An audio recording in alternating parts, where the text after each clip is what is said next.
tentang perencanaan strategis. Menurut Fred David, dituliskan di dalam bukunya yang berjudul Strategic Management, perencanaan strategis adalah proses pemakaian beberapa matriks dengan 3 tahap pelaksanaan untuk menentukan strategi utama berdasarkan konsep, yaitu perumusan strategi, implementasi strategi, dan evaluasi strategi. Sedangkan secara umum, perencanaan strategi adalah proses yang sistematis yang dilakukan oleh satu perusahaan untuk menentukan arah dan tujuan jangka panjang perusahaan yang melibatkan analisis mendalam, internal maupun eksternal perusahaan, serta perumusan strategi yang akan membawa perusahaan menuju berhasil. Strategic planning dalam konteks financial forecasting merupakan suatu pendekatan yang komprehensif untuk merencanakan dan mengelola kinerja keuangan perusahaan dalam jangka panjang. Keduanya adalah dua konsep yang terikat erat. Proses ini membantu organisasi dalam merumuskan tujuan keuangan jangka panjang yang jelas, membuat proyeksi yang realistis, serta membuat kerangka kerja yang luas untuk mencapai tujuan tersebut, sambil mengelola risiko yang dapat mempengaruhi kondisi keuangan di masa depan. Dalam konteks yang lebih luas, perencanaan strategis ini tidak hanya mengarah pada pencapaian tujuan jangka panjang perusahaan, tetapi juga menciptakan sebuah peta jalan yang memandu keputusan bisnis yang lebih cerdas dan terinformasi, baik pada tingkat operasional maupun strategis. Selanjutnya ada proses perencanaan strategi. Dalam perencanaan strategi, ada beberapa langkah yang tercantum di dalamnya. Yang pertama itu ada penetapan tujuan keuangan yang jelas dan terstruktur. Tujuan yang jelas itu meliputi yang pertama peningkatan pendapatan berupa volume penjualan dan pengembangan produk baru. Yang kedua ada pengelolaan biaya dan pengurangan pengeluaran yang merupakan salah satu fokus utama dalam perencanaan strategi, yaitu pengelolaan baik itu biaya langsung maupun biaya tidak langsung. Yang ketiga ada peningkatan profitabilitas untuk mencapai tingkat yang lebih tinggi. Yang keempat itu ada optimalisasi arus kas untuk memastikan perusahaan memiliki likuiditas untuk memenuhi kebutuhan jangka pendek. Dan yang kelima itu ada diversifikasi investasi, yaitu untuk memperluas portofolio perusahaan. Kemudian ada langkah kedua, yaitu melakukan analisis tren keuangan historis untuk memahami pola dan dinamika keuangan perusahaan. Proses analisis ini meliputi yang pertama, evaluasi kinerja keuangan, yaitu menilai pendapatan biaya dan laba. Yang kedua ada identifikasi faktor eksternal, ini mungkin mempengaruhi proyeksi keuangan seperti perubahan dalam regulasi dan tren pasar. Yang ketiga itu ada pengaruh musiman dan siklus ekonomi. Faktor musiman ini sangat penting untuk memprediksi fluktuasi keuangan. Langkah ketiga yaitu menyusun proyeksi keuangan. Proyeksi ini mencakup beberapa elemen antara lain yang pertama, proyeksi laba rugi untuk mengetahui proyeksi keuntungan atau kerugian yang terjadi pada periode yang akan datang. Yang kedua itu ada proyeksi arus kas, itu untuk membantu dalam perencanaan likuiditas dan kesiapan menghadapi pengeluaran yang tak terduga. Yang ketiga itu ada proyeksi neraca keuangan untuk mengetahui sejauh mana aset dan kewajiban dapat dikelola. Kemudian ada langkah yang keempat yaitu resiko. Ada beberapa resiko yang sering dihadapi perusahaan. Yang pertama itu resiko pasar, di mana fluktuasi harga komoditas dan nilai tukar mata uang. Yang kedua itu ada resiko operasional, gangguan dalam rantai pasokan dan masalah produksi. Yang ketiga itu ada resiko ekonomi mikro, yang dimana resesi global dan inflasi tinggi. Dalam menghadapi resiko, perusahaan perlu melakukan perencanaan mitigasi risiko. Yang pertama itu ada diversifikasi portofolio untuk mengurangi perencanaan pada produk. Yang kedua ada membangun cadangan kas, dan yang ketiga ada asuransi dan lindung nilai. Langkah kelima yaitu mengetahui bahwa setiap proses strategi planning sangat penting dalam bagaimana merencanakan perusahaan akan menggunakan dan mengalokasikan sumber daya keuangan. Hal ini mencakup keputusan antara lain yang pertama pembiayaan, yang kedua investasi, dan yang ketiga pengelolaan likuiditas. Kemudian langkah yang terakhir yaitu pemantauan, evaluasi, dan penyesuaian. Proses ini melibatkan yang pertama evaluasi kinerja keuangan dengan membandingkan hasil nyata dengan proyeksi yang telah ditetapkan. Yang kedua itu ada penyesuaian strategi. Perusahaan perlu melakukan penyesuaian terhadap proyeksi atau strategi untuk memastikan keberlanjutan dan pencapaian tujuan keuangan. Sales forecast adalah proses untuk memprediksi penjualan yang akan dicapai oleh sebuah perusahaan dalam periode tertentu di masa mendatang. Proses ini sangat penting dalam manajemen sales karena membantu perusahaan merencanakan dan mengelola sumber dayanya dengan lebih efisien. Dengan memanfaatkan data historis, tren pasar, dan analisis ekonomi, manajer penjualan dapat mengestimasi volume penjualan, mengoptimalkan investor, dan mengelola cash flow dengan lebih baik. Biasanya, implementasi sales forecast melibatkan penggunaan berbagai metode dan alat analitik untuk menganalisis pola penjualan, faktor seperti kondisi ekonomi, kegiatan pemasaran, perubahan preferensi konsumen, dan faktor eksternal lain juga dipertimbangkan dalam membuat proyeksi akurat. Hal ini memungkinkan perusahaan untuk mengoptimalkan operasi, mengurangi biaya, dan meningkatkan kepuasan pelanggan dengan memastikan ketersediaan produk yang sesuai dengan permintaan pasar. Sebagai dasar proses pengambilan keputusan, sales forecast memegang peranan penting dalam manajemen sales. Forecasting penjualan adalah proses yang bertujuan memprediksi jumlah penjualan yang akan dicapai oleh perusahaan. Melalui prediksi penjualan akurat di masa depan, perusahaan dapat merencanakan sumber daya, mengelola inventaris, dan menentukan target penjualan dengan lebih efektif. Proses ini memberikan gambaran dengan jelas tentang potensi penjualan. Dengan sales forecast yang andal, perusahaan dapat mengidentifikasi peluang pasar, merespon perubahan permintaan, dan mengurangi resiko bisnis. Dapat dilihat pada gambar 17.1, di mana tingkat pertumbuhan akan meningkat sedikit menjadi 10%. Pada tahun 2019, oleh karena itu, penjualan harus meningkat dari 3.000 juta dolar menjadi 3.300 juta dolar. Tentu saja, manajemen menyukai pertumbuhan penjualan yang lebih tinggi, tetapi tidak dengan biaya berapapun. Misalnya, penjualan dapat ditingkatkan dengan memotong harga, menghabiskan lebih banyak untuk iklan, memberikan kredit yang lebih mudah, dan sejenisnya. Namun, semua tindakan itu akan mengeluarkan biaya.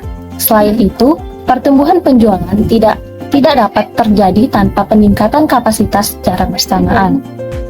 Dan itu juga mahal, jadi pertumbuhan penjualan harus diimbangi dengan biaya pertumbuhan itu. Adapun 3 metode utama dalam forecasting penjualan. Yang pertama ada historical forecasting. Metode ini mengandalkan data penjualan masa lalu untuk memprediksi hasil di masa depan. Metode ini efektif untuk pasar yang stabil tanpa fluktuasi besar dalam permintaan atau preferensi konsumen. Analisis dilakukan dengan mengumpulkan data penjualan dari sebelumnya untuk memproyeksi angka penjualan mendatang. Yang kedua ada pipeline forecasting. Dibandingkan metode sebelumnya, pipeline forecasting lebih dinamis karena fokus pada prospek penjualan yang sedang dalam proses negosiasi. Pendekatan ini mempertimbangkan semua kesepakatan potensial yang belum ditutup oleh tim penjualan, memberikan estimasi waktu nilai dari setiap kesepakatan tersebut. Yang ketiga ada opportunity stage forecasting. Metode ini yang memprediksi penjualan berdasarkan tahap-tahap peluang dalam siklus penjualan. Setiap tahap dalam proses penjualan memiliki probabilitas keberhasilan yang berbeda. Misalnya, peluang di tahap awal mungkin memiliki probabilitas keberhasilan yang lebih rendah dibandingkan dengan peluang yang berada di tahap akhir. Forecast penjualan adalah elemen kunci dalam manajemen penjualan yang memungkinkan ke perusahaan memprediksi hasil penjualan di masa depan dengan lebih akurat. Proses ini memerlukan pengumpulan dan analisis data sistematis untuk memberikan gambaran yang jelas tentang potensi penjualan. Adapun beberapa langkah penting dalam melakukan sales forecast. Yang pertama ada kumpulkan data historis. Langkah pertama dalam melakukan sales forecast adalah mengumpulkan data historis penjualan. Data ini mencakup informasi penjualan dari periode sebelumnya yang dapat memberikan gambaran tentang pola dan tren yang mungkin terulang di masa depan. Data historis ini mencakup berbagai aspek seperti volume penjualan, harga rata-rata, dan periode penjualan. Dengan memiliki data ini, perusahaan dapat mengidentifikasi tren musiman, fluktuasi permintaan, dan faktor-faktor lain yang mempengaruhi penjualan. Yang kedua, ada analisis tren pasar. Setelah pengumpulan data historis, lakukan analisis tren pasar. Analisis ini melibatkan pemeriksaan perubahan yang terjadi di pasar selama periode tertentu, seperti perubahan preferensi konsumen, perkembangan teknologi, atau pergeseran dalam persaingan. Dengan memahami tren pasar, perusahaan dapat menyesuaikan strategi penjualan untuk mengantisipasi perubahan yang mungkin terjadi. Yang tiga, ada segmentasi pasar. Sebagai langkah penting dalam sales forecast, proses ini melibatkan pembagian pasar menjadi beberapa segmen berdasarkan kriteria tertentu seperti demografi, geografi, atau perilaku konsumen. Yang keempat ada pilih metode forecasting. Tidak hanya itu, langkah penting lain dalam melakukan sales forecast adalah memilih metode forecast yang tepat. Pemilihan metode ini harus mempertimbangkan berbagai faktor seperti ketersediaan data, kompleksitas pasar, dan sumber daya yang ada. Yang kelima, ada implementasi model forecasting. Implementasi ini melibatkan pengumpulan dan analisis data sesuai dengan metode yang dipilih, seperti pembuatan metode prediktif yang dapat digunakan untuk memproyeksikan penjualan di masa depan. Yang kelima, ada integrasi dengan rencana bisnis. Terakhir, mengintegrasikan hasil forecasting dengan rencana bisnis perusahaan. Prediksi penjualan yang dihasilkan dari model forecasting harus digunakan untuk mengarahkan strategi bisnis seperti perencanaan produksi, pengolahan inventaris, dan strategi produksi. Integrasi ini memastikan bahwa semua departemen dalam perusahaan bekerja dengan informasi yang sama dengan tujuan selaras. Additional Fund Needed atau AFN adalah konsep dalam keuangan untuk memperkirakan jumlah dana eksternal yang mendukung perusahaan untuk melakukan ekspansi. Konsep ini sangat penting dalam perencanaan keuangan jangka panjang, terutama dalam menentukan kebutuhan pendanaan eksternal ketika perusahaan ingin berkembang lebih besar dari kapasitas pendanaan internalnya. AFN ini juga merupakan cara untuk menghitung berapa banyak pendanaan baru yang akan dibutuhkan, sehingga perusahaan dapat secara realistis melihat apakah mereka dapat menghasilkan pendanaan tambahan atau tidak, dan juga dapat mencapai tingkat penjualan yang lebih tinggi. Rumus AFN yang disederhanakan adalah AFN sama dengan proyeksi peningkatan aset dikurang peningkatan spontan dalam liabilitas dikurang setiap peningkatan laba ditahan. Jika nilai ini negatif, ini berarti tindakan atau proyek yang sedang dilakukan akan menghasilkan pendapatan tambahan bagi perusahaan yang dapat diinvestasikan di tempat lain. Rumusnya dapat dilihat di dalam PPT, yaitu A sama dengan tingkatan data ini, S sama dengan penjualan tahun sebelum, delta S sama dengan persentase kenaikan penjualan, L sama dengan tingkat kewajiban saat ini, MN1 sama dengan proyek laba bersih, Payout min 1 sama dengan tingkat retensi sama dengan 1 dikurang tingkat pembayaran. Rumus matematika yang digunakan untuk menentukan AFN didasarkan pada menunjukkan bagaimana liabilitas akan tumbuh relatif terhadap aset dan penjualan baru ketika proyek dilakukan, dan dapat digunakan sebagai alat untuk menentukan apakah proyek atau ekspansi operasional bermanfaat. Elemen-elemen utama dalam perhitungan AFN meliputi yang pertama, aset yang diperlukan. Aset seperti persediaan, peralatan, dan fasilitas perlu ditingkatkan seiring dengan pertumbuhan penjualan. Rasio aset terhadap penjualan digunakan untuk menghitung tambahan aset yang dibutuhkan. Yang kedua, yaitu kewajiban spontan. Beberapa kewajiban seperti hutang, dagang, atau meningkat secara otomatis seiring dengan peningkatan penjualan. Rasio kewajiban spontan terhadap penjualan awal mengurangi kebutuhan dana tambahan karena kewajiban ini memberikan pendanaan secara otomatis. Yang ketiga, yaitu laba ditahan. Profitabilitas perusahaan dan kebijakan dividen mempengaruhi jumlah dana internal yang tersedia. Semakin besar laba ditahan atau laba bersih setelah dividen, maka semakin sedikit AFN yang digunakan. Yang terakhir atau yang keempat yaitu perubahan penjualan. Pertumbuhan penjualan adalah faktor utama dalam menentukan kebutuhan pendanaan tambahan. Penjualan yang lebih tinggi memerlukan lebih banyak aset dan juga sumber daya. Poin selanjutnya, perkiraan kondisi keuangan. Di perkiraan kondisi keuangan ini ada yang namanya laporan keuangan yang diproyeksikan, yang dimana laporan keuangan yang diproyeksikan ini adalah penting yang digunakan oleh perusahaan untuk merencanakan masa depan keuangan mereka.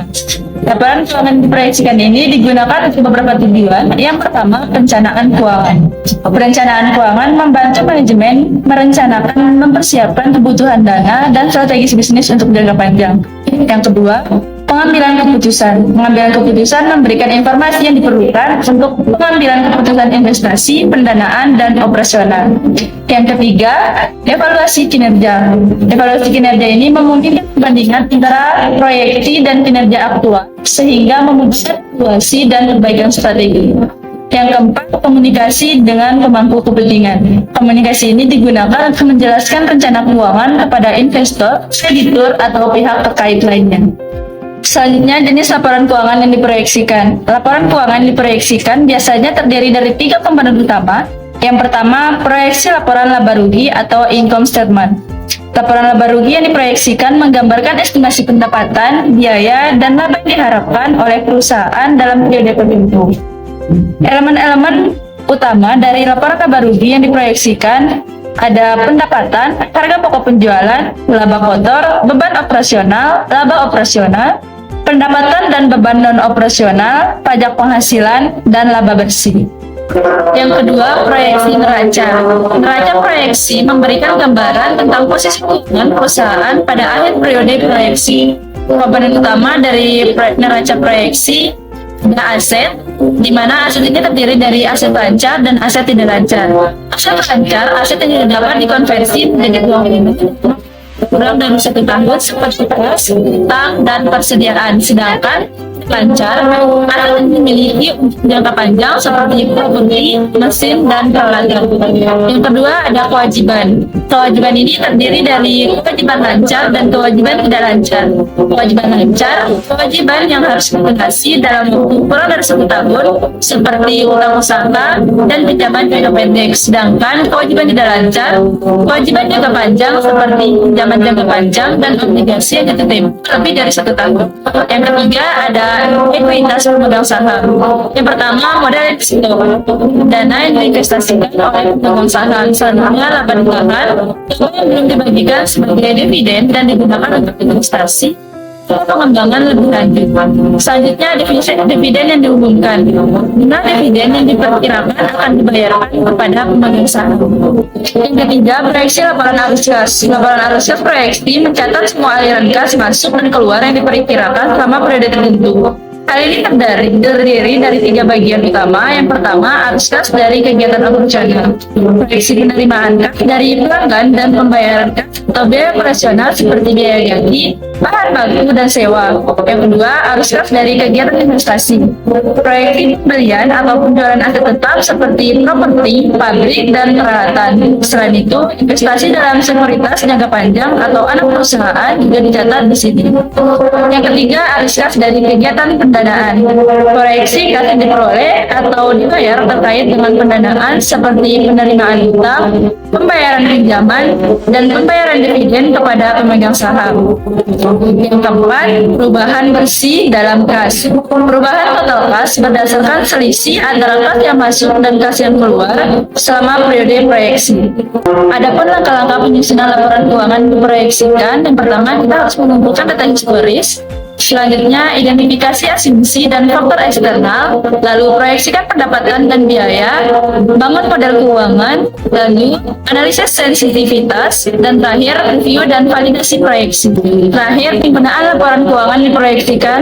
Yang pertama, perencanaan strategis, menggunakan proyeksi untuk merencanakan ekspansi, investasi, dan inisiatif strategis lainnya. Ada 2 kategori. Yang pertama, pengelolaan risiko, yang menilai potensi risiko keuangan keuangan dan merencanakan langkah mitigasi. Yang kedua, hubungan investor, memberikan proyeksi yang dapat dipercaya kepada investor atau kreditor untuk mendukung pendanaan atau investasi lebih lanjut. Jadi, laporan keuangan diproyeksikan sangat berguna bagi perusahaan untuk mempersiapkan diri menghadapi masa depan, mengelola resiko, dan membuat keputusan yang tepat. Sekian dari kami.